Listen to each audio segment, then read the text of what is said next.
Hi అండి. మేము ఈరోజు ఏం తింటున్నామో చూపిస్తాను.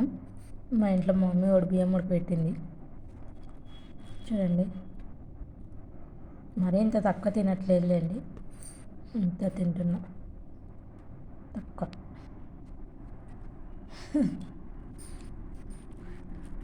ఎందుకంటే ఇంట్లో ఉన్నాను కదా, అరగదని ఇక్కడ తింటే కొంచెమే తింటున్నా. చూడండి మీరే, కార్బోహైడ్రేట్స్ కదా, ఇంటి దగ్గర ఉంటే ఖర్చు అయిపోవు, షుగర్ వచ్చేస్తుంది ఎక్కువ తింటే. మీరు ఇంటి దగ్గర ఉన్నప్పుడు ఎలా తింటారో కామెంట్ చేయండి. ఇంకా ఈ రెసిపీ కావాలి అంటే నేను మీకు చెప్తాను, కామెంట్ చేయండి. ఇంట్రెస్ట్ ఉన్నవాళ్ళు నేను వీడియో తీస్తాను. అయినా ఇది నేను చేయలేదు, మా మమ్మీ చేసింది. ఓకే అండి. మీరు ఇంటి దగ్గర ఉన్నప్పుడు ఎలా తింటారో కామెంట్ చేయండి. బాయ్.